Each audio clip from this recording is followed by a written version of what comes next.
দর্শক, যমুনা টেলিভিশন নিয়মিত আয়োজন 24 ঘন্টা আপনার সঙ্গে আছেন মাসুদ মিশু। আমরা দিনের ঘটনাবলী নিয়ে এই অনুষ্ঠানে কথা বলি। আপনারা জানেন, বহু ঘটনার পর দীর্ঘদিন পর এখন থেকে 3 মাস আগে বিএনপি সরকার গঠন করে এবং তারেক রহমানের নেতৃত্বে সেই সরকার 3 মাস পার করলো এবং 3 মাসের নানান ইস্যু নিয়ে আলোচনা হচ্ছে। কিন্তু বিশেষ করে অন্তর্বর্তী সরকার 18 মাস কিংবা তার আগে আওয়ামী লীগের 17 বছর, সেই সময়টা পুরোটা জুড়ে সবচেয়ে বেশি আলোচনায় ছিল জননিরাপত্তা এবং আইন শৃঙ্খলা পরিস্থিতি। আমরা মূলত এই 3 মাস আইন শৃঙ্খলা এবং জননিরাপত্তা পরিস্থিতি কোন দিকে যাচ্ছে, কতখানি অগ্রগতি হলো, কী কী চ্যালেঞ্জ এবং কোনো ধরনের সীমাবদ্ধতা আছে কিনা, সেগুলো নিয়ে নির্মোহভাবে আলোচনা করতে চাই। আলোচনার জন্য আমার সঙ্গে আছেন 3 জন অতিথি। আছেন মানবাধিকার কর্মী জনাব নূর খান লিটন এবং আছেন বাংলাদেশ পুলিশের হেডকোয়ার্টার্সের অতিরিক্ত ডিআইজি, যিনি কল্যাণ ট্রাস্ট দেখেন, জনাব আহমেদ মুঈদ, এবং আমার সঙ্গে আরও আছেন সাধারণ সম্পাদক জি9 ডাক্তার সাখাওয়াত হোসেন সায়ন্ত। ডাক্তার সায়ন্ত, আহমেদ মুঈদ এবং নূর খান লিটন, 3 জনকে স্বাগত। লিটন ভাই, আপনাকে দিয়ে আলোচনাটা শুরু করতে চাই। ঢাকার ভেতরের একটি ঘটনা, একটা মাজারে হামলার ঘটনা, এবং সেটি দেখতে গিয়ে আমাদের মাজারের সঙ্গে আমাদের রাজনীতির একটা দারুণ সম্পর্ক। আমাদের সব রাজনৈতিক দলের প্রচারণা আনুষ্ঠানিকতা শুরু হয় মাজারে হামলা হলে, মাজার জিয়ারত করে। কিন্তু যখন মাজারে হামলা হলো তখন বড় রাজনৈতিক দলগুলোকে পাশে দেখা যাচ্ছে না, এরকম অভিযোগ করেছেন একটি রাজনৈতিক দলের নেতা। এবং 3 জনকে এর ভিতরে গ্রেপ্তার করেছে পুলিশ ভিডিও ফুটেজ দেখে। এবং ওই এলাকার যিনি এমপি আরমান সাহেব, যিনি জামাতের এমপি, তিনি বলছেন তার নির্বাচনে যারা সক্রিয় ছিল তাদেরকেই গ্রেপ্তার করা হয়েছে। প্রশ্ন হচ্ছে, এ ধরনের হামলার ঘটনা ঢাকার ভিতরে এবং এই গ্রেপ্তার, এই ঘটনাগুলো কি বার্তা দেয়? এক, আমরা প্রফেসর ইউনূসের সময় এগুলোকে মব বলতাম, স্বরাষ্ট্র মন্ত্রণালয় পুলিশ মবের বিরুদ্ধে 0 টলারেন্স নীতি ঘোষণা করেছে। তাহলে এগুলো কেন হচ্ছে? প্রথম হচ্ছে, এই যে মিরপুর শাহ আলী মাজারে যে ঘটনাটা ঘটেছে, এটাই কিন্তু প্রথম ঘটনা না। হয়তো সাম্প্রতিককালে এটি প্রথম ঘটনা। আপনি যদি আরও পিছিয়ে দেখেন তাহলে আমরা দেখব যে হাইকোর্টের মাজারেও এই ধরনের ঘটনা ঘটেছিল। তো এবং সারা বাংলাদেশে একের পর এক ঘটনা ঘটছে এবং বিশেষ বিশেষ সময়ে এই ঘটনাগুলি ঘটে। যেমন বিশেষ বিশেষ সময়ে নির্বাচন আসলে মাজার জিয়ারত করে নির্বাচনী প্রচারণা আমরা দেখি, আবার বিশেষ বিশেষ সময় আমরা দেখি মাজার আক্রান্ত হতে এবং সুফিবাদের বিশ্বাসী পীর ফকিরের উপর আক্রমণ, এমনকি তাদের মৃতদেহ উঠিয়ে আগুন দেওয়া, এই ধরনের বহু ঘটনা কিন্তু আমরা প্রত্যক্ষ করেছি। দুর্ভাগ্যজনক একটা জিনিস, সেটা হচ্ছে এই অপরাধগুলি যখন সংগঠিত হয় তখন কিছু মানুষ নেপথ্যের থেকে এটা নেতৃত্ব দেন, নেপথ্যে থেকে কলকাঠি নাড়ান, নেতৃত্ব বাদ দিয়ে নেপথ্যে থেকে কলকাঠিটা নাড়ান। এবং যারাই নেপথ্যে থেকে কলকাঠিটা নাড়ান তাদের কিন্তু একটা রাজনৈতিক উদ্দেশ্য থাকে, তাদের একটা রাজনৈতিক আদর্শ আছে, উদ্দেশ্য আছে। এবং আপনি যদি এই আদর্শ উদ্দেশ্য নিয়ে বিস্তারিত আলোচনা করতে চান তাহলে দেখবেন যে যে সমস্ত দেশে জঙ্গি তৎপরতা শুরু হয় তার প্রাক্কালে কিন্তু এই ঘটনাগুলি বেড়ে যায়, আপনি যদি খেয়াল করে থাকেন। এমনকি বাংলাদেশের প্রেক্ষিত যদি আপনি বিবেচনা করেন, সেই 10-15 বছর আগে যখন এই ঘটনাগুলি ঘটছে তখন এই ধরনের ঘটনাও আমরা দেখেছি। এখন প্রশ্ন হচ্ছে, এই রাজনীতিটা কী? এটা আমাদের বের করা উচিত যে এই রাজনীতিটা, ধর্মীয় এই রাজনীতি কারা বিশ্বাস করে। যেমন আপনি দেখবেন যে আজ থেকে 20 বছর আগে আমরা যেভাবে স্বাধীনভাবে ধর্মকর্ম পালন করতাম, এইখানে এক ধরনের চাপিয়ে দেওয়া ব্যবস্থা কিন্তু সাম্প্রতিককালে আপনি দেখবেন।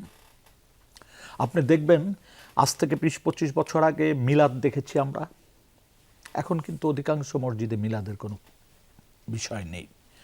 মোনাজাত অনেকেই করছেন না। তার মানে কিছু পরিবর্তন হচ্ছে, যেটি আসলে এই পরিবর্তন কিন্তু আমার মাটি থেকে আসছে না, অর্থাৎ আমার দেশের ভিতর থেকে আসছে না। এটা কিন্তু হোমগ্রোন না, আপনি বলছেন? না, হোমগ্রোন না, এটা বাইরে থেকে আসছে। আপনি যদি দেখেন ঢাকা বিশ্ববিদ্যালয়ের চেহারাটা আজ থেকে 30 বছর আগে আপনি যখন ছিলেন বা তারও আগে, আপনি ঢাকা বিশ্ববিদ্যালয়ের যে কোনো জায়গায় যদি ছবি তুলে রাখেন তখনকার, তাহলে দেখবেন কত পার্সেন্ট নারী পোশাক পরিচ্ছদ বর্তমান যা আছে তার মতো। একটা ধর্মীয় বিষয় কিন্তু এসে গেছে এবং সেটা কোনো কোনো ক্ষেত্রে এটা মনে করার যথেষ্ট কারণ আছে যে চাপিয়ে দেওয়া, কোনো কোনো ক্ষেত্রে দেখা যাচ্ছে স্বাভাবিকভাবে এটা স্বতঃস্ফূর্তভাবে এসছে। দুটো বিষয়ই আমরা খেয়াল করি। এবং এখন যে জায়গাটিতে আমরা 5 তারিখের পর যে জায়গাটা লক্ষ্য করেছি, 5 তারিখের আগে পরে, 5 আগস্ট 2024। 24-এর আগে পরে যেটা লক্ষ্য করেছি যে আন্দোলনের মধ্যে সব শ্রেণী পেশার মানুষ যেমন যুক্ত হয়েছিল, নারীদের ভিতর যারা সব ধরনের নারী, সব ধরনের নারীরা, যেমন টিপ পরা নারীর অংশগ্রহণ দেখেছি, বোরখা পরা নারীর অংশগ্রহণ দেখেছি, প্যান্ট শার্ট পরা নারীর অংশগ্রহণ দেখেছি। আমি 27 নম্বর রোডের একটা ঘটনা বলবো, এটা 27 নাম্বার ঠিক না, এটা ফিজিক্যালের উল্টা দিকে। আমি নিজে রিক্সা দিয়ে যাচ্ছি, সম্ভবত 5 তারিখ 6 তারিখ বা 4 তারিখ হতে পারে। দুজন মেয়ে একটা ওয়ালিং লিখছেন, একজন মানে পুরা বোরখা পরা, আর একজন একেবারে আধুনিক এবং সিগারেট টানছেন, উনি ওয়ালিংটা করছেন। তার মানে আমরা 5 তারিখে এক ধরনের ঐক্য এবং এক ধরনের এটাকে সহনশীল আচরণ দেখেছি। কিন্তু দুর্ভাগ্যজনক হচ্ছে 5 তারিখের পরপরই এই বিজয়টাকে নিয়ে নানান তৎপরতা আমরা লক্ষ্য করেছি। এখানে এক্সট্রিমদের অবস্থান দেখেছি, ধর্মীয় এক্সট্রিম, তাদের অবস্থান কিন্তু দেখেছি, যার জন্য আমরা তখন অনেক পতাকা দেখেছি, অনেক স্লোগান দেখেছি, এবং পরবর্তীতে বেশ কিছু ঘটনা দেখেছি। পত্রিকা অফিসে আক্রমণ দেখেছি, উদীচিতে দেখেছি, তারপরে আরেকটা কি রবীন্দ্রসঙ্গীতের যে ইয়েটা, ওখানে আমরা ছায়ানটে দেখেছি।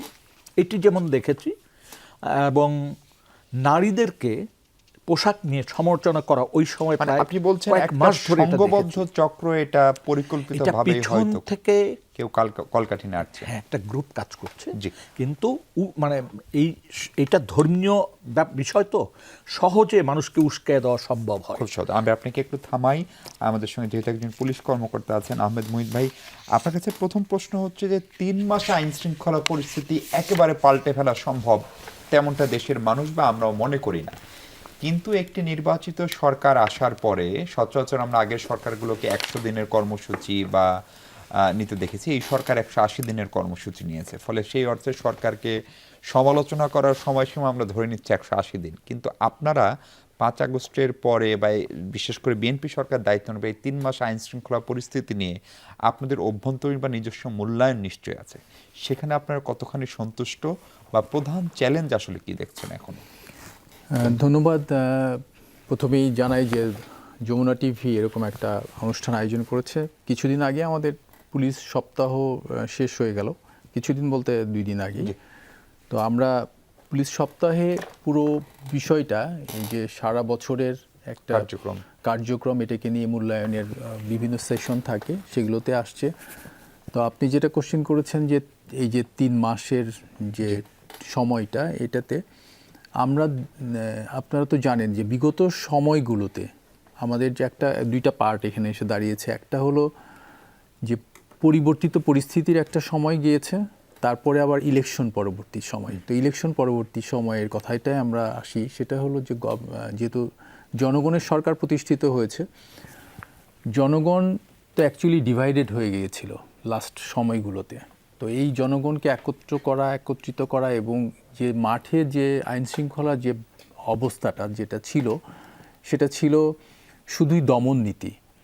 তো এখন তো মুক্ত হয়েছে অনেক জনগণ, এমনকি আপনারা ফেসবুক বা আদার্স কোনো জায়গায় ওপেন কথা বলছে যে একটা যে জিনিসগুলো, যে সমালোচনাগুলো করা যেত না, সেগুলো কিন্তু এখন আমরা দেখতে পাচ্ছি হচ্ছে। তো এই যে স্বাধীনতার, বাক স্বাধীনতা, আদার্স যে সমস্ত অ্যাক্টিভিটিস, সেগুলো স্বাধীনতা, সব কিছু মিলিয়ে পুলিশের আগে যেমনটা ছিল, আমাদেরকে কিন্তু এখন ওই রকমভাবে ডিস্ট্রাকটিভ বা অ্যাগ্রেসিভ পুলিশিং করতে হচ্ছে না। জনগণ কিন্তু দেখছে, বলছে, সমালোচনা করছে। সেইখান থেকে নিয়ে আমাদের যে অ্যাক্টিভিটিসগুলো করছি, যেগুলো প্রিভেন্টিভ মেজার নেওয়া, সেটা আমরা নিচ্ছি। তো সেই দিক থেকে দেখেন যে এই যে মব শুরু হয়েছিল যেটা, এই আমাদের এখন কিন্তু এটা আর নাই। এই 2026 সালে এই 3 মাসে কিন্তু আমরা মবের আর কোনো এরকম 2টা মাত্র ঘটনা নিয়ে আমাদের আবার পুলিশি অ্যাকশানে এটা সব সলভ হয়ে গিয়েছে। তো এটা যেহেতু আমাদের নাই, আর একটা যেটা ভালো একটা কথা বলছেন উনি, যে মাজারে, যেটা আমি অল্প সময়ের জন্য পরিবর্তিত পরিস্থিতির পরে ঢাকার এসপি হয়েছিলাম, ওখানে 4 মাস সার্ভ করার মতো আমার সুযোগ হয়েছিল।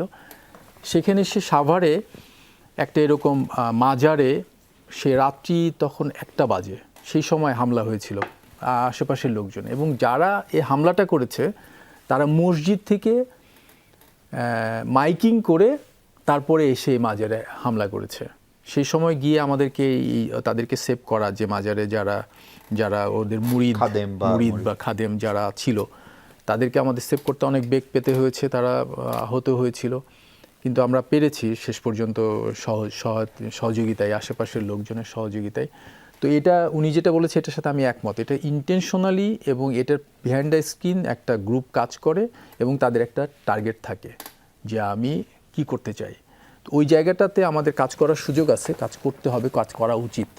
তো আমার মনে হয় সার্বিক বিষয়ে আমরা আগাচ্ছি, জি, এগিয়ে যাচ্ছি। পুলিশ সপ্তাহে আপনিও নিশ্চয়ই প্রধানমন্ত্রীর বক্তব্য শুনেছেন, পুলিশকে জনবান্ধব হতে হবে, পুলিশ কোনো দলের না, এইরকম কথাবার্তা তিনি বলেছেন। কিন্তু আমরা আজকের একটি ঘটনা, এটা ফরিদপুরের ভাঙ্গাই, চাঁদাবাজির অভিযোগে 2 জন তরুণকে পুলিশ আটক করার পর তাদেরকে এলাকার ছেলে পরিচয় দিয়ে থানা থেকে ছাড়িয়ে নিয়ে গেছেন উপজেলা বিএনপির সাধারণ সম্পাদক আয়ুব মোল্লা। এটা হচ্ছে মঙ্গলবার রাতের ঘটনা, গত মঙ্গলবার রাতের ঘটনা, 13ই মে। ফলে এই ঘটনাগুলো হয়তো অল্প সংখ্যায় অল্প, কিন্তু সেগুলো খুব ভুল বার্তা দেয় কিনা রাজনৈতিকভাবে পুলিশ প্রশাসন সম্পর্কেও? না, ভুল বার্তার ইস্যু না, এখানে হলো যে সরকার প্রধান তো স্ট্রিক্ট এই ব্যাপারগুলোতে।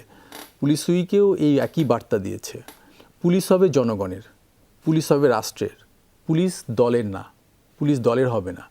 এই জন্য তো আমরা সাফারিংটা করেছি লাস্ট সময়গুলোর, এই চর্চার জন্য তো সাফারিং করেছি। এই ব্যাপারে তো স্ট্রিক্ট, উনি 0 টলারেন্স বলে দিয়েছে।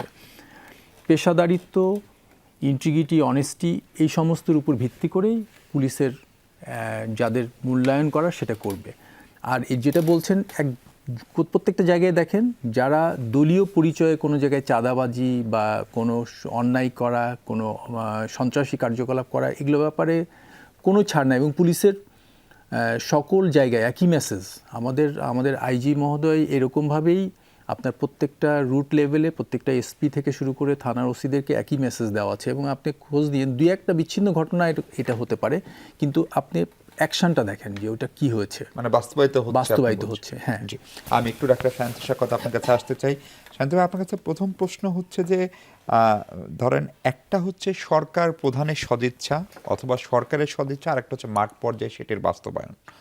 ধরেন চাঁদাবাজি নিয়ে আপনার নিশ্চয়ই মনে আছে, আপনি একাধিকবার বলেছেন অন্তর্বর্তী সরকারের সময়ে বিএনপির তখন সর্বোচ্চ যে শাস্তি দল থেকে বহিষ্কার 5-6 হাজার লোককে করেছে, কিন্তু চাঁদাবাজি কি আসলে কমলো কিনা সেটা একটি প্রশ্ন। এবং আজকে জামাতের আমির সংসদের বিরোধী দলের নেতা বলছেন যা আপনাদের নাম ছিল জাতীয়তাবাদী দল, এখন মানুষ বলে চাঁদাবাজি দল।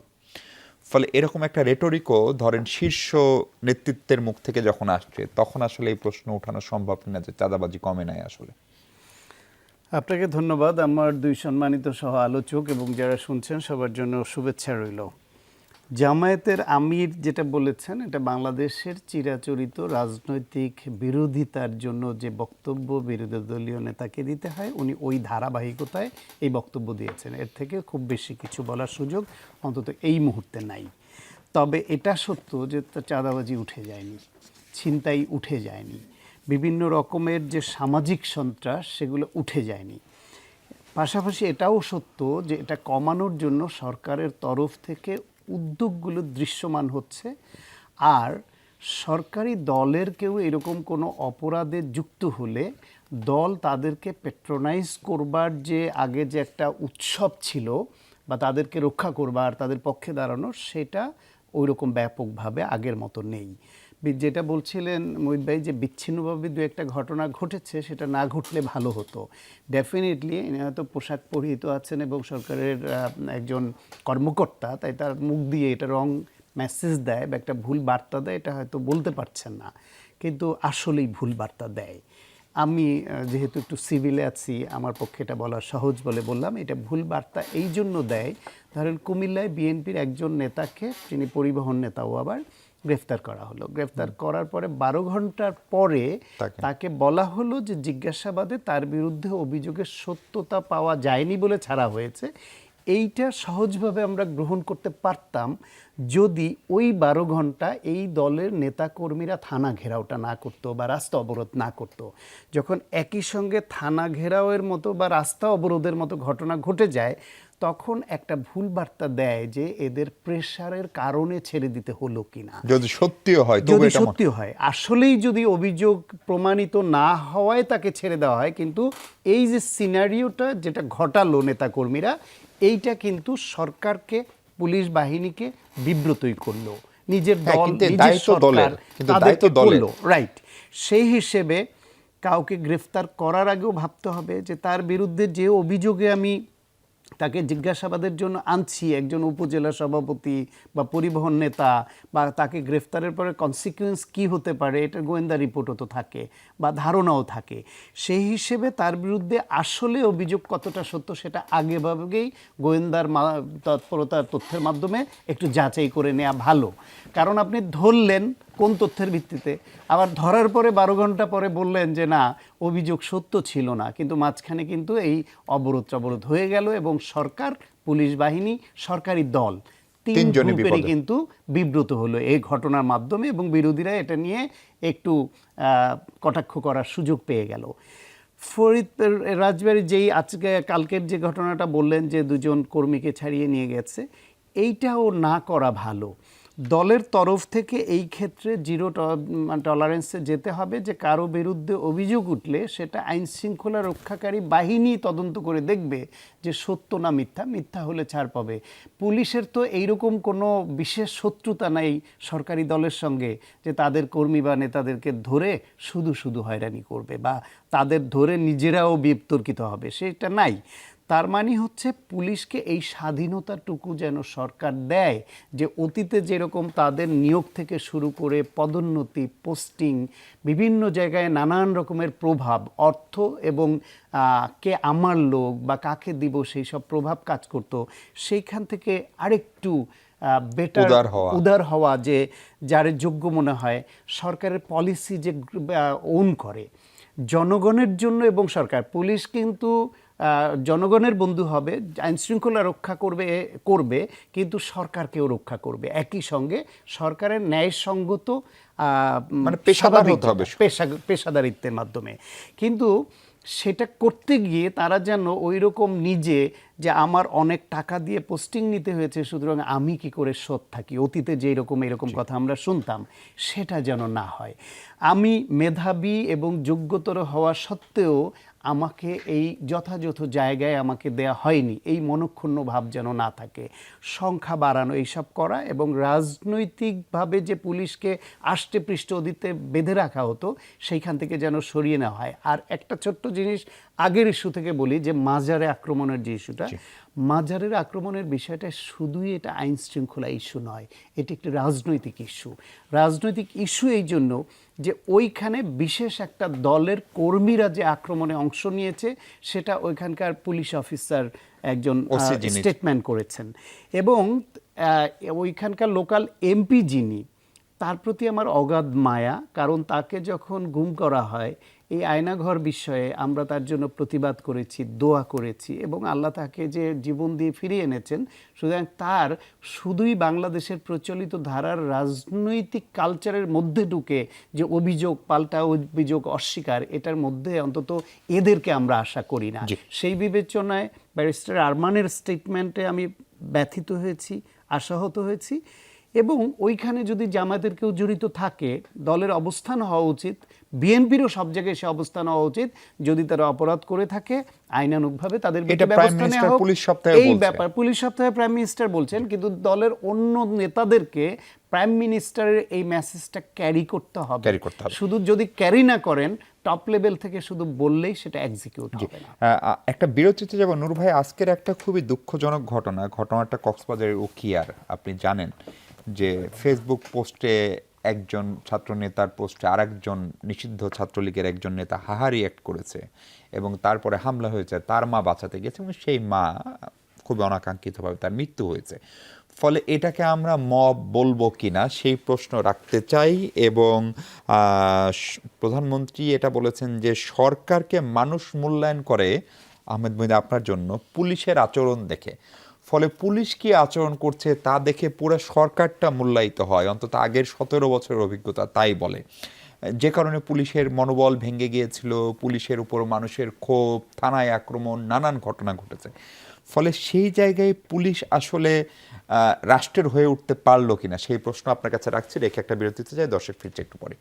দর্শক আরেকবার স্বাগত 24 ঘন্টা। আইন শৃঙ্খলা পরিস্থিতি এবং সরকারের 3 মাস নিয়ে কথা বলছি আমরা। মানবাধিকার কর্মী নূর খান লিটন আছেন আমাদের সঙ্গে। নূর ভাই, আপনাকে বলছিলাম কক্সবাজারের উখিয়া উপজেলায় এক মায়ের যে মৃত্যু, তার সন্তান ছাত্রলীগ করতেন, যে সংগঠনটি এখন নিষিদ্ধ করা হয়েছে একটি পোস্টে হাহারি অ্যাক্ট অথবা ওয়াল রাইটিংকে কেন্দ্র করে। এই ঘটনাগুলোকে আসলে আমরা কি বলবো, এবং এটা কোনোভাবেই রাজনৈতিকভাবে কাউকে কোনো মাইলেজ দেয় কিনা?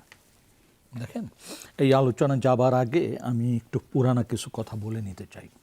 যেমন 100 দিন বা 180 দিনের যে কথাটা, জি, উন্নয়ন বা অন্যান্য বিষয়ে এটা অপেক্ষা করা যায়, কিন্তু যখন জীবন মরণের ব্যাপার হয় তখন কি আপনি 1 সেকেন্ডও কি ছাড় দিবেন কাউকে? নিশ্চয়ই দেওয়া যায় না। এটাও আমাদের বিবেচনায় রাখতে হবে। যেমন সাম্প্রতিক বেশ কিছু ঘটনা, আপনি তো উখিয়ার ঘটনাটা তুললেন, তার আগে আপনি যদি চট্টগ্রামের ঘটনাটা দেখেন, যে একটা যুবককে পিটিয়ে হত্যা করে ঝুলিয়ে দেওয়া হলো, এটা কিসের আলামত? প্রিভেনশনের যদি কথা আসে, যে আমি প্রিভেন্ট করব অপরাধ, তাহলে তো এই ঘটনাগুলি আমাদের এখন প্রত্যক্ষ করার কথা না। আমি বলছি না যে এটা এই মুহূর্তেই সব কিছু প্রিভেন্ট করা সম্ভব, আমি সেই জায়গায় যাচ্ছি না, কিন্তু আমাদেরকে অবশ্যই সেই প্রস্তুতিটা নিয়ে রাখতে হবে যাতে এই এত বড় ঘটনা না ঘটে। কারণ আলটিমেটলি তার দায় যদি আমারও হয়, সেটা চলে যাচ্ছে কিন্তু প্রধানমন্ত্রীর ঘাড়ে, সরকারের ঘাড়ে, মূলত প্রধানমন্ত্রীর ঘাড়ে, এইভাবে চলে যাচ্ছে। দ্বিতীয় যে জিনিসটা, যে উখিয়াতে যে ঘটনাটা ঘটলো, এটা শুধু দুঃখজনক না, বর্বর ঘটনা। সেটি হতে পারে ফেসবুকে হাহা লেখার কারণে, হতে পারে পূর্ব শত্রুতার জের ধরে, হতে পারে জয় বাংলা স্লোগান দেওয়ার কারণে। দেখেন, জয় বাংলা কিন্তু আমাদেরকে একত্রিত করেছিল যখন আমরা কিশোর। জয় বাংলা, পদ্মা, মেঘনা, যমুনা, এই স্লোগানগুলি আমাদেরকে আকৃষ্ট করেছিল এবং আমাদের ভিতর স্বাধীনতার বীজ বপন করেছিল এই জায়গাগুলিতে। সুতরাং এইখানে যদি এই ঘটনাকে কেন্দ্র করে কারো মায়ের মৃত্যু হয়ে থাকে, বা এই জয় বাংলা স্লোগান দেওয়ার কারণে বা ওয়ালিং করার কারণে যদি কোনো ঘটনা ঘটে থাকে, সেটা সরকারের উচিত এখনই গুরুত্ব দিয়ে এটির ব্যাপারে তদন্ত করে দোষীকে চিহ্নিত করে আইনের আওতায় নিয়ে আসা। এই জায়গাতে আমরা যেন এইটা না হয় যে এটাকে ভুলিয়ে ভালিয়ে দেওয়া, চেপে যাওয়ার জন্য অন্যরকম বয়ান যাতে তৈরি না হয়, এটা আমাদের খেয়াল রাখতে হবে। আমরা কিন্তু অপেক্ষা করছি। যেমন সাম্প্রতিককালে আরও বড় ঘটনা, এরকম ঘটনা আছে, যেমন মোংলায়, আপনার পত্রপত্রিকায় দেখেছেন, এটা আমরা গত 10-15 দিন ধরে খবর পাচ্ছি। মোংলায় যে ছেলেটাকে কোস্টগার্ড উঠিয়ে নিয়েছে, এখন কোস্টগার্ড কিন্তু ওই একই বয়ান দিচ্ছে যেটা আগে দিত আগের সরকারের আমলে, যে না আমরা এটা করিনি, কিন্তু তার পরিবার, স্থানীয় জনগণ, একটা মোটরসাইকেল, সব কিছু মিলিয়ে একেবারে প্রাথমিকভাবে সন্দেহ করার যথেষ্ট কারণ যে এই ঘটনাটি এইভাবেই ঘটেছে যেভাবে পরিবার বলছে। কারণ আমরা বিগত দিনেও দেখেছি গুমের ঘটনায় ওই মোটরসাইকেল পরে নিয়ে যায়, তারপর বলে যে আমরা র্যাবের লোক বা ডিবির লোক বা পুলিশের লোক, পরবর্তীতে 2-1 দিন গেলেই অস্বীকার করা। ঠিক একই ঘটনা এইখানেও দেখছি। এবং পরবর্তীতে যেটা দেখছি, আপনারা জানেন যে সংবাদ মাধ্যমে যখন এই ঘটনাগুলি প্রকাশিত হতে থাকে, তখন এই যে মোংলা বা ছোট ছোট জায়গায় সাংবাদিকদের উপর কী ধরনের চাপ তৈরি হতে পারে, এবং এই নিউজের জন্য ঢাকায় যারা নিউজ করেন তাদের উপর কী ধরনের কথা, মানে চাপ আসে, এগুলো তো আজকের এই পরিবর্তিত পরিস্থিতিতে আমরা কেউই কামনা করি না। আজকে আমি খুব আশাবাদী হলাম যে আমাদের শান্ত ভাই যেভাবে কথা বললেন, দাড়ি কমা সহ তো সমর্থন করলেন না, বরং উনি ওনার জায়গা থেকে খুব স্পষ্ট ভাষায় বললেন যে এগুলি করার মধ্য দিয়ে আসলে পুলিশের তো স্পষ্ট নির্দেশনা প্রধানমন্ত্রী দিচ্ছেন, পুলিশ নিজেও বলছেন, তাহলে কেন পুলিশ ছেড়ে দেবে? কেন কুমিল্লার ঘটনা এইভাবে ঘটলো, কেন ফরিদপুরের ঘটনা ঘটছে, কেন এরকম আরও যে ঘটনাগুলি, কেন এই যে গুমের যে অভিযোগটা আসছে সেটা তদন্ত হবে না, কেন পুলিশ বলবে যে আপনার জিডিতে লেখেন হারিয়ে গেছে, মানে নিখোঁজ, তারে পাওয়া যাচ্ছে না কেন? এখানে তিনি যেভাবে জিডি করতে চাচ্ছেন সেটার প্রাথমিক সত্য তো তখনই জানা সম্ভব যে লোকটা মিসিং হয়েছে, কোন দোকান থেকে কি বলে উঠায় নিয়েছে। এগুলি কেন সেই আগের নিয়মেই চলার চেষ্টা করছেন? আলটিমেটলি কি দাঁড়াচ্ছে? আমার এই কথার ভিতর দিয়ে একটা সমালোচনার জায়গা তৈরি হচ্ছে।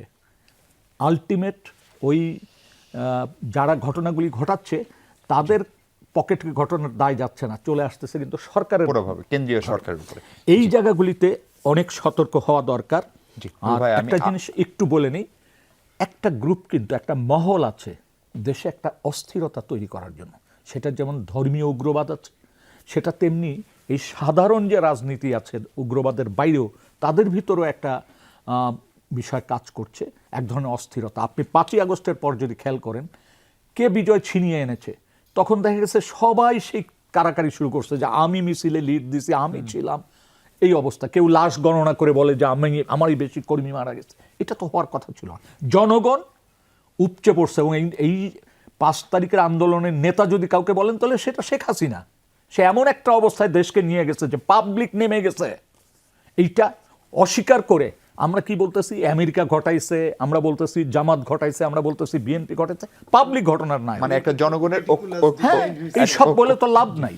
জি, আহমেদ মুহিত, এই যে সরকারকে মানুষ মূল্যায়ন করে পুলিশের আচরণ দেখে, ফলে এই কথার তাৎপর্যটা মানে পুলিশের একদম সিনিয়র কর্মকর্তা থেকে শুরু করে একদম তৃণমূলে যারা করছে তাদের কাছে সেই মেসেজটা আপনারা দিতে পারলেন কিনা, এবং সেটা ট্রান্সলেট যদি না হয়ে থাকে তাহলে পুলিশ যে আসলে রাষ্ট্রের, পুলিশ যে জনগণের, পুলিশকে যে মানুষ সবচেয়ে বন্ধু ভাববে, সেই কালচারটা চেঞ্জ হবে কিনা, আপনারা আসলে কতখানি সংস্কার হলেন? ধন্যবাদ। পুলিশ এমন একটা পেশা যে পেশাটার সাথে জনগণের অ্যাটাচমেন্ট সবচাইতে বেশি। জনগণ যখন পুলিশের সাথে যে কথা বলে, ফার্স্ট আমরা এটা ট্রাই করি, এবং এটা তো সরকার প্রধানও এরকমভাবেই বলেছে, মানবিক পুলিশিং। এখন আমাদেরকে নির্দেশনাটা যেগুলো দিচ্ছে সেটা মানবিক পুলিশিং করতে হবে, কারণ অমানবিক ছিল, এখানে মানবিকে আমাদেরকে পরিণত হতে হচ্ছে। এইখানে জনগণ ফার্স্ট যেটা ইন্টারাকশনের প্রথম যে ধাপটা, সেখানে হলো ফার্স্ট কমফোর্ট হতে হবে জনগণকে। যে রিসিভার সার্ভিস রিসিভ করতে যাবে, সেই ব্যক্তিটা যারা সার্ভিস দিবে তাকে ফার্স্ট মনে করতে যেন সে পারে যে না, সে আমার বন্ধু। এই কথাটাও কিন্তু এই যে এবার প্রধানমন্ত্রী বলেছে যে, এবং পুলিশ সপ্তাহে বলেছে যে পুলিশ যদি জনগণের বন্ধুই হয় তাহলে সেটা তো প্রমাণ করতে হবে, দেখাতে হবে। শুধু কাগজে কলমে লিখলেই তো হবে না যে পুলিশ জনগণের বন্ধু, জনতাই পুলিশ, কথা এগুলো কিছু ডায়লগ আমরা তো বলি সবসময়, স্লোগানগুলো বলি। তো এটা প্রমাণ করার ফার্স্ট ধাপই হলো যে ওয়েল বিহেভড, ওয়েলকামিং মুডে থাকতে হবে সবসময়। যদি একটা পুলিশের কিভাবে আমি জানবো, আমাদের তো মেইন জায়গা হলো থানা, যেটা অপারেশন, ওইখান থেকে তো পাবলিক তো সার্ভিস নেই ওইখানে। আমরা যারা হেডকোয়ার্টারে বসে থাকি, হেডকোয়ার্টারে তো পাবলিক আসে না, যারা আসে তারা পার্সোনাল রিলেশনের উপরে ভিত্তি করে যারা অফিসিয়াল কাজে বা কেউ আসে। কিন্তু রিয়েল যে জায়গাটা যেখান থেকে ওই যে বললেন যেটা প্রতিচ্ছবি থানা থেকে, তো থানা পুলিশকে ওই রকম সার্ভিস আমরা এমনি কিছু প্রাইভেট অফিসগুলোতে যাই না, তখন কি সুন্দরভাবে আমরা সব ওয়েলকামিং যে বিজনেস, তো যেটা পার্সোনালি ওরা যেটা কোম্পানিকে আফোল্ড করে। তো আমাদেরকে ফার্স্ট পুলিশ আমার পেশাটাকে আমাকে ওন করতে হবে, এই পেশাটা আমার, এটাকে গর্বিত হতে হবে নিজে নিজে, এবং এই যে সার্ভিসটা আমাদের দেওয়ার কথা জনগণকে, সেটা দেওয়ার জন্য আমাকে প্রিপেয়ার থাকতে হবে যে আমি এটা দিতে চাই, এই সার্ভিসটা আমি দিতে চাই, আমি উৎসুক হয়ে থাকবো যে আমার কাছে কখন একটা মানুষ আসবে। কিন্তু সে দেওয়ার জন্য পুলিশের যে জিনিস দরকার, ধরেন পুলিশের যে লজিস্টিক্স দরকার, যে গাড়ি দরকার, যে সাপোর্ট দরকার, যে জনবল দরকার, ওটাতে আসতে যাচ্ছিলাম। ফার্স্ট হলো একটা ব্যক্তি সারাটা দিন কয়জন কাস্টমার, একটা তো কাস্টমার, কয়টা কাস্টমারকে সে হ্যান্ডেল করবে, যে সেবা যারা গ্রহীতা যারা আসে কয়জনকে সে হ্যান্ডেল করতে পারে, হাসি মুখে কতজনকে সে করা সম্ভব। আবার আমাদের কালচারটা এরকমভাবে, আমাদের তো আসলে অ্যাকচুয়ালি এখন যাওয়ার সময় হলো এলিমেন্টারি এডুকেশনে ব্যাক টু বেসিক বলেন, একদম রুটে যেতে হবে। যে আমার তো যে ঘর থেকে বের হচ্ছে যারা সন্তান ছোট থেকে, সেখানে তো আমাদের গ্রুমিং আপটাই তো প্রবলেম, যার ফলে যারা সার্ভিস নিতে আসছে, যারা কাস্টমার হয়ে আসছে, তাদের অ্যাটিটিউডের প্রবলেম আছে। এই অ্যাটিটিউড প্রবলেম থাকার ফলে পুলিশ যে ওয়েলকামিং মুডে থাকবে, অনেক সময় দেখা যাচ্ছে যে ওদের অ্যাটিটিউডে পুলিশের ওয়েলকামিং মুড দূরে চলে যাচ্ছে। তো এই জন্য আমাদেরকে এই রকম সংখ্যক, একটা থানা এলাকায় কতজন পাবলিক আছে এই রেশিও অনুযায়ী আমাকে তো কাউন্টার, আপনি ব্যাংকে যখন কাউন্টার তৈরি করেন না, সেরকম কাউন্টার আপনাকে তৈরি করতে হবে যে আমার একটাই আমার ডিউটি অফিসার, সারাটা দিন ও এখানে দাঁড়িয়ে থাকে, ফোন রিসিভ করে, এদিকে সিনিয়র কিছু আদেশ জারি হয় সেগুলো দেখে, আবার একটা কাস্টমারের সাথে হ্যান্ডেল করে। তারপরে আমরা দুই একটা ডেস্ক যেগুলো তারপর করেছি, VIP ম্যানেজ করে। হ্যাঁ আরও অনেক কিছু সার্ভিস থাকে। তো আমাদের থানা এটা হলো আমাদের মেইন জায়গা। আমাদের কিন্তু ওই যে 2005-এ শান্ত ভাইয়ের মনে আছে হয়তো যে 2005-এর সময় একটা UNDP-র গভর্নমেন্টের উদ্যোগে একটা পুলিশ সংস্কার কমিশন, ASM শাহজাহান। মডেল থানা, জি। ওইখানে আমি চাকরি করেছি সেই সময়। তো মডেল থানার কনসেপ্টটা ছিল এরকম যে এটা হবে জনগণ বা জনবান্ধব। ওখানে আমরা ওপেন হাউস ডে করতাম এবং ওইখানে এসে সবাই বলতে পারতো, বলতো যে তাদের কথাগুলো, যে সরাসরি আমি একজন অ্যাসিস্ট্যান্ট কমিশনার হিসেবে শুনতাম। তো এই উইন্ডো ওপেন করতে হবে, সব জায়গা থেকে যেন ইনফরমেশনগুলো আসে। এই যে ভাই একটা কথা বললেন যে আমাদের এই যে ঘটনাগুলো ঘটছে, যে প্রিভেন্টিভ মেজার যেটা, তো আমি প্রিভেনশন করব। তো প্রিভেনশন করার জন্য ফার্স্ট আমাদের জায়গাটা হলো জনগণকে দিয়েই তো ওনারাই তো আমাকে ইনফরমেশন দিবে কাকে? ফার্স্ট আমাকে ট্রাস্ট করলে, যদি মনে করে যে না আপন ভাবলে। এই যে গার্ডিয়ানশিপ, এই জিনিসটা আগে থানার ওসিকে ওই এলাকায় ক্রিয়েট করতে হবে। যে পাবলিক যদি মনে করে যে না এ আমার অভিভাবক, আমাকে অ্যাটলিস্ট ক্ষতি করবে না, বিপদে ফেলবে না, ক্ষতি করবে না, তখন ওই ওসিকে এসে সব ইনফরমেশনগুলো দিবে। আর যদি বুঝে যে না ওসিকে বললে পারে তো আমার বিপদ হতে পারে, তাহলে তো আর সে বলবে না, দিবে না, বরং সে চেপে যাবে। জি শান্ত ভাই, মুহিত ভাই সুন্দর করে বলছিলেন, মানে পুলিশ সুন্দর করে কথা বলে বা পুলিশ আসলে নরম সুরে কথা বলে, এইটা এই দেশের মানুষ সম্ভবত ভুলতে বসেছে। কিন্তু সারা পৃথিবীর পুলিশিং এবং আমাদের পুলিশিং নিয়ে জনগণের পারসেপশনও ভিন্ন। এবং যে কারণে আপনার নিশ্চয়ই খুব ভালো মতোই মনে আছে 5 আগস্টের পরে যখন আওয়ামী লীগের নেতাকর্মীরাও চেয়েও পুলিশ বেশি হামলার শিকার হয়েছে। ফলে সেই জায়গা থেকে একটা সরকার ছিল 18 বছর, তারা একটা সংস্কারের স্বপ্ন এবং রূপরেখা দেখিয়েছিল। কতখানি সংস্কার হলো এবং যে স্বপ্নের কথা এখনো এই পুলিশ কর্মকর্তা বলছেন, সেটা আসলে আমাদের জীবদ্দশায় আমরা দেখে যেতে পারবো কিনা? কেন দেখে যেতে পারবো না? এটা যদি একটি সরকার যদি মিন করে যে আমি জনবান্ধব পুলিশ গড়ে তুলব, তাহলে পুলিশের মধ্যে যারা সরকারের এই মিন করাটাকে এগিয়ে নিবে না, তাদের সাইড হয়ে যাবে, তারা চাকরি ছেড়ে চলে যাবে অথবা গুরুত্বপূর্ণ পদে থাকবে না। যারা সরকারের এই চাওয়াটাকে এগিয়ে নিবে তারা লিড দিবে পুলিশে। নতুন যে নিয়োগ হবে, সেই নিয়োগের পরে তাদের ট্রেনিং, তাদের গ্রুমিং সব কিছু হবে যে নতুন যেমন পুলিশ চাই আমরা সেইটাই। তবে যেরকম বললেন যে শুধু আচরণ, স্থানীয়ভাবে জনগণের মধ্যে কেউ কেউ পুলিশকে বন্ধু ভাবছে, কেউ কেউ বন্ধু ভাবতে পারছে না। তো পুলিশ তো এখানে মানে সন্ত্রাসী এবং অপরাধী ছাড়া বাকি সবার বন্ধু হওয়ার কথা। একটা অবিশ্বাস তো তৈরি হয়ে গেছে। সেই অবিশ্বাসটা হচ্ছে ঘুষ লেনদেনের যে একটা অবিশ্বাস। বাংলাদেশের পুলিশ প্রশাসন, চিকিৎসা বলেন, সাংবাদিকতা বলেন, এমন কোনো সেক্টর নাই যেটা নিয়ে মানুষ না ভাবে যে টাকা দিয়ে অনেক কিছু করা যায় বা এদেশে টাকা থাকলে সব হয়।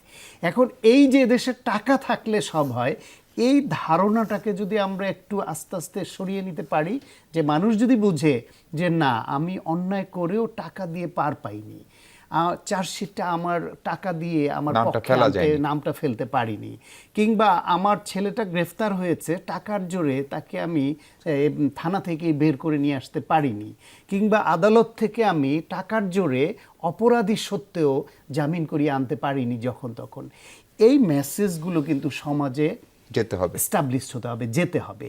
এটা একদিনের কাজ না।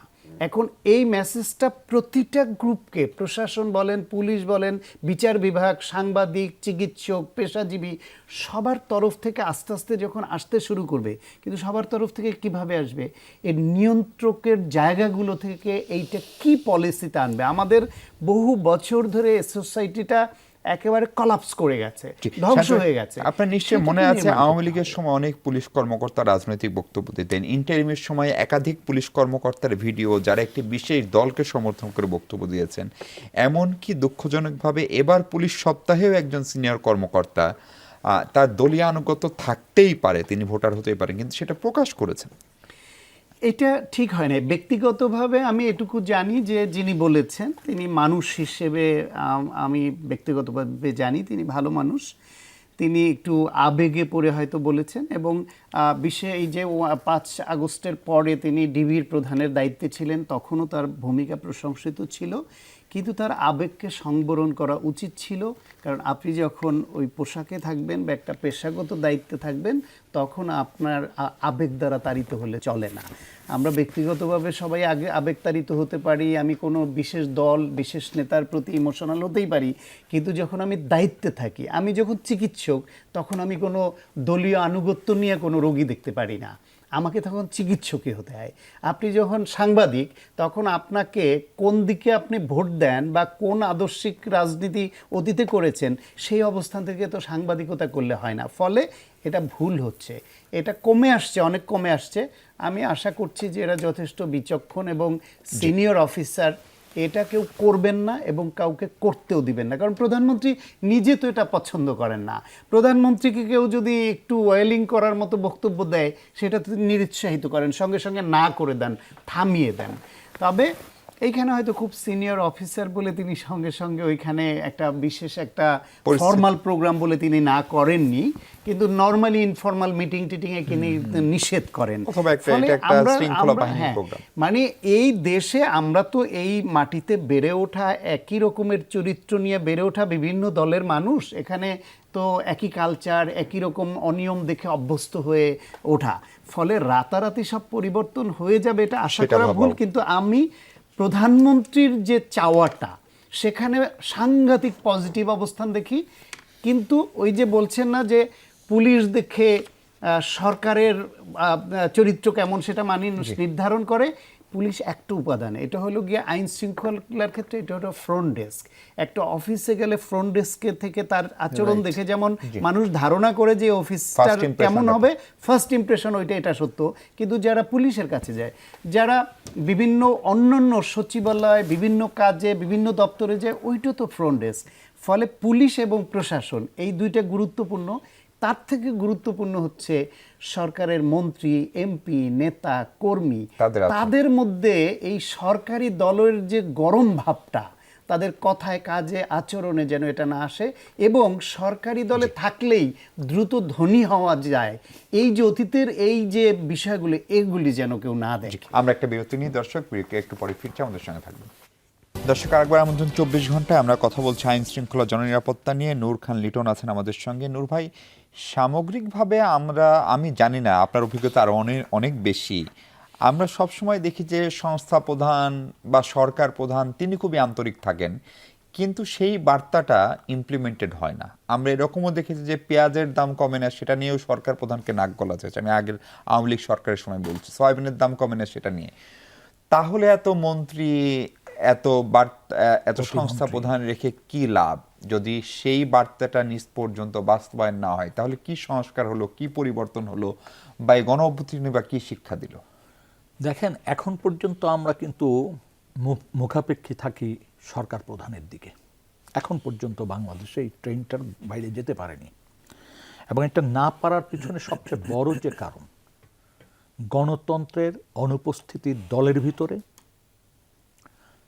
রাষ্ট্র পরিচালনার ভিতরে, পরিবারের ভিতর, সব জায়গা আপনি দেখবেন যে ওই জায়গাটায় এখন পর্যন্ত আমরা পৌঁছাতে পারিনি। ফলে আমাদেরকে অপেক্ষা করতে হয়, আমাদেরকে দৃষ্টি আকর্ষণের জন্য অনেক বক্তব্য দিতে হয়,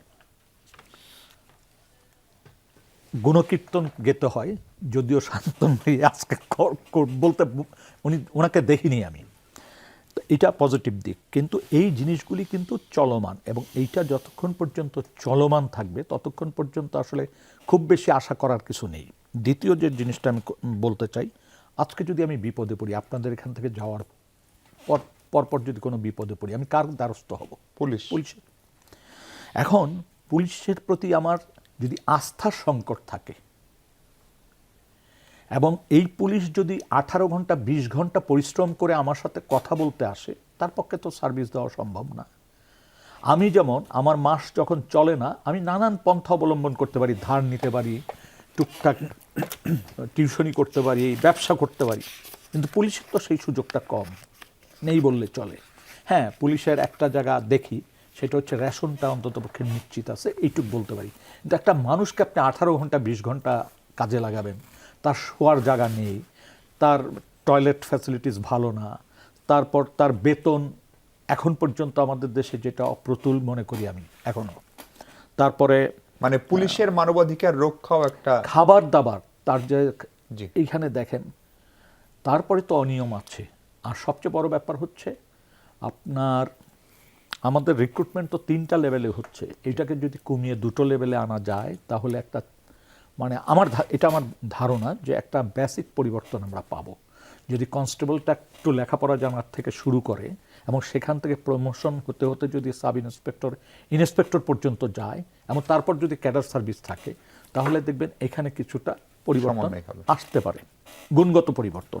আমাদের শেষ কথা দ্বিতীয় বলুন। যে জিনিসটা আমি বলি, যেমন ধরেন নিয়োগের ক্ষেত্রে অনিয়মের তো অনেক অভিযোগ আমাদের কাছে আছে, সেই জায়গা থেকে যদি আমরা মুক্তি নিতে পারি, জি। এটা মানে সরকার চাইলেই এই জায়গাতে ক্রমান্বয়ে যেতে পারে, দুর্নীতিটা কমায় আনতে পারে, চিকিৎসা সেবাটা ভালো করে দিতে পারে। যদিও এখন ঢাকার পুলিশের যে ব্যবস্থা সেটা খারাপ আগের চেয়ে না, ভালো এটা নূর ভাই, অনেক ভালো। একদম সময় নেই হাতে। নিয়োগ পদোন্নতি, বদলি, দলীয় আনুগত্য, এগুলি যদি মানে দলীয় আনুগত্য যদি বিবেচনা না আনে, নিয়োগ বদলি যদি সহজ সরলভাবে হয়, অর্থাৎ তার দক্ষতার ভিত্তিতে, তার উপযুক্ততার ভিত্তিতে, তার পরিশ্রমের ভিত্তিতে যদি এগুলি হয়, তাহলে অনেক অংশে কিন্তু পুলিশ জনগণের আস্থার জায়গায় ফিরে যেতে আহমেদ পারে। মহিদ, পুলিশ আসলে কতখানি পাল্টালো বা পাল্টানোর প্রক্রিয়াটা কতখানি শুরু হলো? পুলিশের অ্যাকচুয়ালি পুলিশ তো জনগণ। ফার্স্ট তো আমার আইডেন্টিটি, আমি তো পাবলিক, তারপরে আমি পুলিশ হয়েছি। তো পুলিশের সাথে সাথে জনগণকেও পাল্টাতে হবে। জনগণের কিছু নেচার, জনগণের বিহেভ, এই সমস্ত জিনিসগুলোকে পাল্টাতে হবে।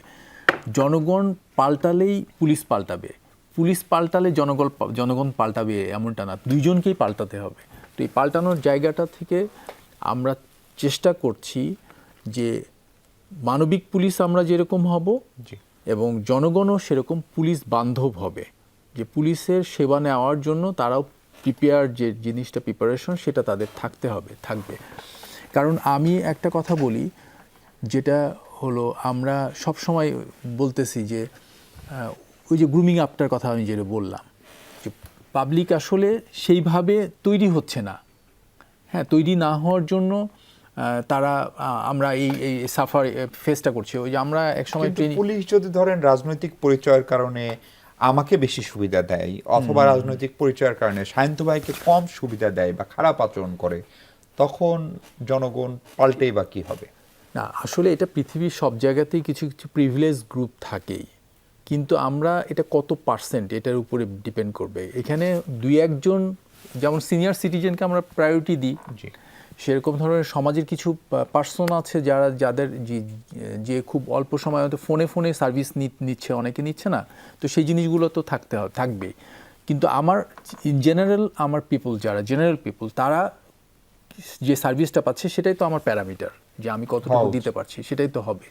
তো সেই জন্য আমি বলবো যে আমাদের জনগণকে উনি একটা কথা বলছেন না, যে আমাদের প্রিভেনশন, তো যদি আমরা প্রোঅ্যাক্টিভ পুলিশিং করতে চাই, এই জন্য জনগণের বাইরে কোনো সুযোগ নাই, জনগণই আমাদেরকে জানাবে আগে যে ঘটনাগুলো ঘটছে। এটা একদিনে ঘটে না কিন্তু কোনো কিছু, প্রথম থেকে যদি পুলিশের কাছে ইনফরমেশনগুলো আসে, তাহলে প্রিভেনশন করাটা ইজি হয় এবং প্রোঅ্যাক্টিভ পুলিশিংটা করা যায়। তো এই জন্য জনগণকেই হেল্প করতে হবে। আর এটার জন্য কিন্তু পলিটিক্যাল গভর্নমেন্ট খুব ফ্রুটফুল। পলিটিক্যাল গভর্নমেন্টে যারা থাকে এবং পলিটিক্যাল পার্সন যারা, তারাও সচেতন থাকে, তাদের চোখ খোলা থাকে। পলিটিক্যাল লিডাররা, সেদিন আমাদের প্রধানমন্ত্রী একটা গল্প বলি, সেদিন আমাদেরকে বলছে, ওই যে এক্সপ্রেসওয়েতে উঠেছে, উনি তাকাই দেখছে এক জায়গা থেকে পানি পড়ছে, তো তার চোখে ওইটা গিয়েছে। তো লিডার যারা, তাদের ভিশন, তাদের যে থিঙ্কিং লেভেলটা একটু হাই থাকে সব সময়, তারা চিন্তা করে, ডিপে চিন্তা করে, যে কয়েকটা স্টেজ পরে চিন্তা করে। তো এরকমভাবে আমাদেরকে চিন্তা করতে হবে যে এটার এই ঘটনাটা একটা মুভমেন্ট দেখে বুঝতে হবে এই ছেলেটা এখানে কেন ঘুরতেছে, কেন সন্দেহটা, এই দূরদর্শিতা থাকতে হবে। এটা থাকলে পরেই আমরা আইডেন্টিফাই করতে পারবো যে এটার মোটিভ কি এবং এটা কি করছে, কিভাবে করেছে, এভাবেই কিন্তু বের করে। এটা কিন্তু পরে করে, কিন্তু এটা যদি আমরা আগে করি তাহলে পরে আমাদের সমাজ থেকে অনেক অপরাধ এটা কমে আসবে। শান্ত ভাই, ছোট করে বলি, সেটা হচ্ছে যে পুলিশকে রাজনীতিবিদরা বা রাজনৈতিক দল, বিশেষ করে ক্ষমতাসীন দল যেরকম ব্যবহার করে, তার পাশাপাশি পুলিশও ক্ষমতাসীন দলকে নিঃশেষ করতে পারে, সেই উদাহরণ আমরা দেখেছি ব্যবহার করে। অথবা একটা প্রাচীন রাজনৈতিক দল কিভাবে পুলিশ বা আমলা নির্ভর হয়ে গেল, সেই উদাহরণও খুবই তরতাজা। ফলে সেই ইতিহাস থেকে এখনকার পুলিশ, এখনকার সরকার শিক্ষা নেওয়ার তো একটা মোক্ষম সুযোগ আছে, সেই প্রত্যাশাটা আপনিও নিশ্চয়ই করেন। সুযোগ আছে, প্রত্যাশা করি, এবং ইতিমধ্যে তার লক্ষণও কিছুটা স্পষ্ট হয়েছে। পুলিশের আচরণগত পরিবর্তনটা একটু লক্ষ্য করবেন যে এখন তো ভার্চুয়াল মিডিয়ার যুগ। আমি মাঝে মাঝেই দেখি ভিডিও আসে যে পুলিশ অপরাধীদের বা বিভিন্ন জায়গায় কথা বলতে গিয়ে মোটিভেশনাল দিচ্ছে তাদেরকে শুধরানোর জন্য। আবার কেউ কেউ অ্যাগ্রেসিভও হচ্ছে, কারণ দীর্ঘদিনের চরিত্র তো হঠাৎ তো বদলে যায় না। তবে পুলিশ যদি এইটা পারে, আগামী 1 মাসের মধ্যে আপনাদের মতো এরকম সংবাদ মাধ্যমে যদি 1 মাসে অন্তত 50টা বা 100টা এরকম নিউজ আসে যে আসামি ধরার পরে দালাল চক্ররও এরকম করে অনেক সময়, যে একে টর্চার করা হবে, টর্চার ফিরানোর জন্য এত টাকা দিতে হবে, কিংবা একে একটু চার্জশিট থেকে নাম বাদ দেওয়ার জন্য, অথবা এই কারণে এই ঘুষ লেনদেনের জন্য, এবং এটা দেয়ও অনেকে। এটা একেবারে মিথ্যা অবমূলক তা না। এরকম 100 অপরাধী যারা পুলিশকে ঘুষ দিতে গেছে, ওসি সাহেব তাকে অ্যারেস্ট করেছে। এরকম 100 নিউজ 1 মাসের মধ্যে আসুক, দেখবেন যে যারা জনগণ ওই ঘুষ দিতে সাহস পাবে না, আর পুলিশের মধ্যে যারা অসৎ আছে নিতে চায়, তারাও দেখবেন যে ঠিক হয়ে গেছে যে না, আমি তো ধরা খেয়ে যাব। ফলে নিয়োগ সংখ্যা বাড়ানো। বাংলাদেশে পুলিশের সংখ্যা জনসংখ্যার অনুপাতে তো খুব কম, 1 লক্ষতে 120 জন 30 জন, যেটা আইডিয়ালি জাতিসংঘ হিসেবে 222 জন মিনিমাম থাকা শেষ করতে হবে। এত পরিশ্রম, এত সময়, এত স্ট্রেস, আর বাঙালি এদের সব কিছু ক্যারেক্টারটাই আমাদের এত নষ্ট হয়ে গেছে, ওভারঅল কন্ট্রোল করা সহজ না, সবার উদ্যোগ লাগবে। অনেক ধন্যবাদ আপনাদের তিনজনকে। দর্শক, এই ছিল আলোচনা। ভালো থাকুন সবাই, সঙ্গে থাকার জন্য ধন্যবাদ।